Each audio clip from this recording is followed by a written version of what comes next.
I'm Bari Weiss, and this is Honestly.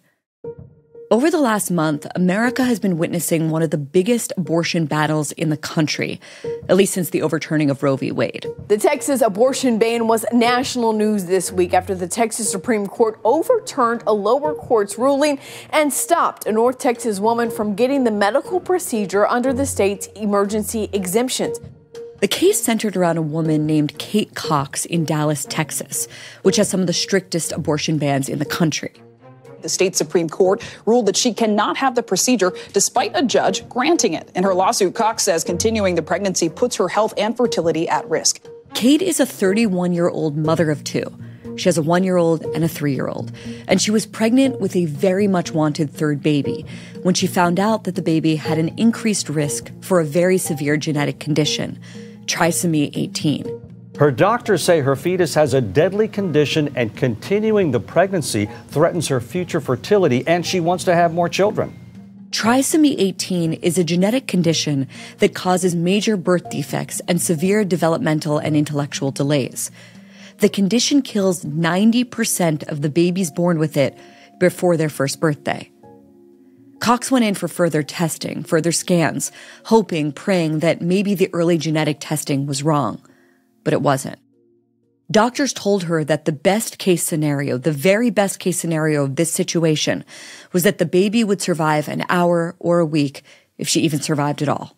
And yet still, Kate and her husband decided to wait until they got the full results of an amniocentesis at 20 weeks pregnant to make their decision. But when the amniocentesis came back confirming their worst fears, full trisomy 18, there was nothing she could do. She could not get an abortion in Texas because the state has a ban on the procedure after 6 weeks. Cox then filed a lawsuit against the state, arguing that carrying her pregnancy to term would risk both her health and her ability to have more children in the future. And so she asked for a medical exception to the state's ban. Today, we are seeking a temporary restraining order to allow Ms. Cox to get the abortion that she needs now to end her suffering and protect her fertility. The court, a lower court in Austin, the most liberal city in Texas, agreed. They granted Cox a medical exception to the state's abortion ban. The idea that Ms. Cox wants desperately to be a parent, and this law might actually cause her to lose that ability is shocking and would be a genuine miscarriage of justice. But Texas Attorney General Ken Paxton came out and warned that Cox's doctors could face penalties if they performed the procedure, including first-degree felony prosecutions.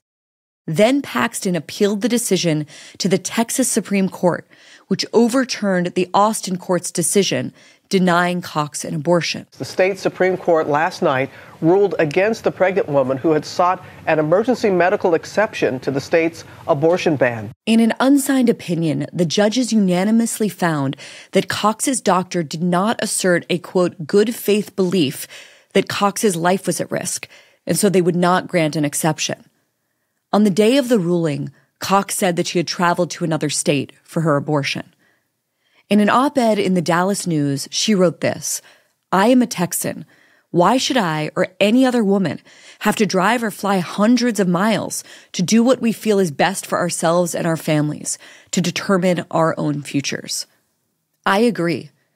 To me, the case of Kate Cox is an appalling example of the cruelty of near-total abortion bans. It is also a tragic rebuttal to the pro-life claim that exceptions to these bans allow for a doctor and a patient to make the best decisions for the woman's medical interests. That wasn't the case for Kate Cox, who was prohibited from following the good faith opinion of her doctor. And it won't be true for other women like her in Texas and in other states with similar bans as they grapple with the painful question of whether or not to end a pregnancy. Right now, there's also the case of Brittany Watts in Ohio. Her doctor told her that her water had broken prematurely and that her fetus wouldn't survive. Over the next 3 days, she took multiple trips to the hospital. Eventually, she miscarried into her toilet at home. Now Watts, mourning the loss of her child, is being charged with, quote, abuse of a corpse and could spend up to a year in prison. And if women like Kate Cox leave their home states to get abortions in states with more liberal abortion policies, is it possible that there could come a day when such travel is made illegal? Even today, could Kate Cox be charged with murder upon her return to Texas? It doesn't seem completely improbable. As Ann Coulter, famous progressive heroine, put it on Twitter last week, the pro-life movement has gone from compassion for the child to cruelty to the mother and child. Like Coulter, and there's a first for everything, including quoting Ann Coulter, it is so hard for me to see how these policies could possibly be cheered on by those who regard themselves as pro-life. And yet, one of our own staffers, our brilliant researcher, Nirja Deshpande, is one of those people. Here's how she wrote about the Kate Cox case for the Free Press. No one can blame Cox, already a mother twice over, someone who knows what it is to birth and raise a child, for preferring the known of abortion to the unknown of what is likely to be a short and agonizing life for her baby. But trisomy 18 or not, her daughter was destined to suffer. Everyone in this world suffers. Euthanasia, by abortion or other means, she writes, seeks to address the problem of suffering. And in doing so, it puts us on the dangerous position of determining how much suffering we will allow another person to endure before we end their life. It forces us to decide who is better off dead and who is better off alive. Nirja continues, this week, former Pennsylvania Senator Rick Santorum shared a photo of his 15-year-old daughter Bella, who has trisomy 18. On Bella's 12th birthday, Santorum said of her, her joy and radiance is a gift to all those around her.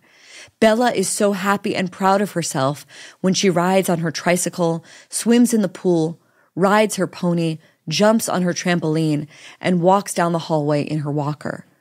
Bella Santorum has gone through more hardship than most of us ever will, but her life, from all indications, is full of real meaning and happiness amid the suffering.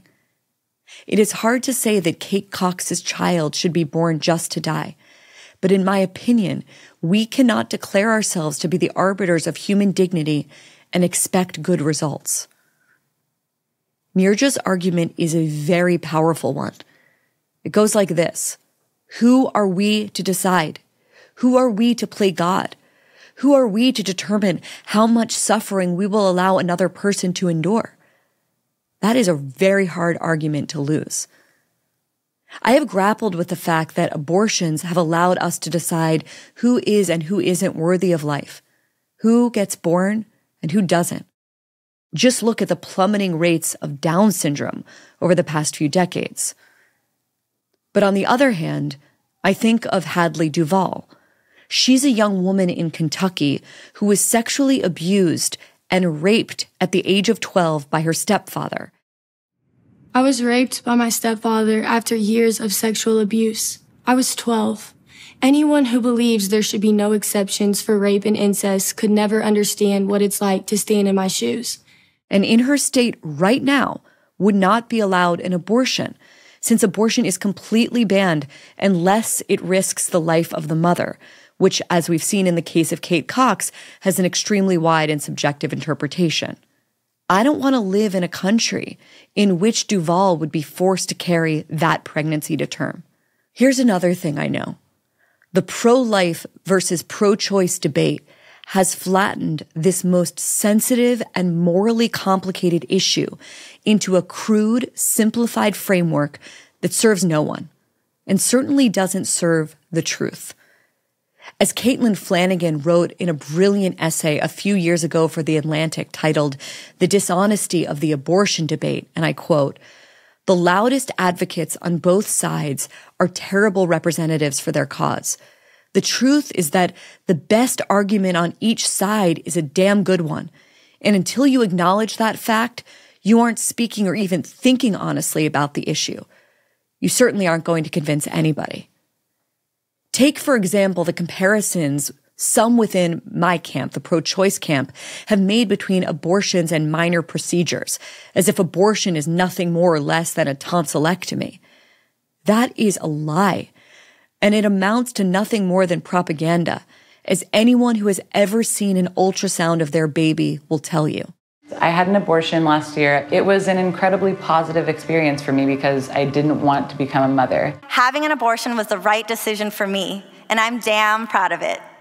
Shout your abortion is a slogan that, in my view, didn't actually end up destigmatizing people who had abortions for legitimate life-saving reasons, but turned the movement into a morally deaf one. Here's Caitlin on Honestly a few years ago talking about the subject. Their relentless politicized message is, it's like getting a tooth out, you're going to have zero feelings, and women are left feeling very isolated if they're not on board with shouting their abortion. I am pro-choice. My own stance, though, is that abortion is not trivial. It's tragic. And yet the life of the mother takes precedence. And the idea that a 9-week-old fetus is the same as a baby is as obviously untrue as it would be to claim that that 9-week-old fetus is nothing but a ball of cells. I look at laws in places like Denmark and Ireland, which bar abortion after 12 weeks, or Germany and France, which bar it at 14, and those to me seem like sensible compromises. This is also basically where the American people stand. Polling consistently shows that the majority of Americans agree on a moderate, limited pro-choice position, like Europe. 73% of American adults agree on allowing abortion in the first 6 weeks. Meanwhile, Republican politicians are willing to lose elections over and over again for these profoundly unpopular and extremely restrictive policies. These politicians will have you believe that they represent the will of the people, but they don't. They'll have you believe that this highly polarized debate has no room for compromise or middle ground, but they're wrong. That's not true. Extremes hog the microphone on this and so much else, but the majority of Americans want commonsensical policies that protect the life of the mother and that acknowledge that an abortion in the first trimester is morally different than an abortion later in the term. We have to listen to them because abortions aren't going to end. As Caitlin Flanagan wrote so wisely in that essay, no matter what the law says, women will continue to get abortions. How do I know, she asked? Because in the relatively recent past, women would allow strangers to brutalize them, to poke knitting needles and wire hangers into their wombs, to thread catheters through their cervixes and fill them with Lysol or scalding hot water or lye. Women have been willing to risk death to get an abortion. Do we want to go back to living in a country where that is the norm? Or do we want policies that allow women to end their unwanted or wanted but tragically unviable pregnancies safely? To get there, we need to have more honest debates and deep conversations about this really hard issue. We need, as Caitlin Flanagan said, to face the best arguments from the other side.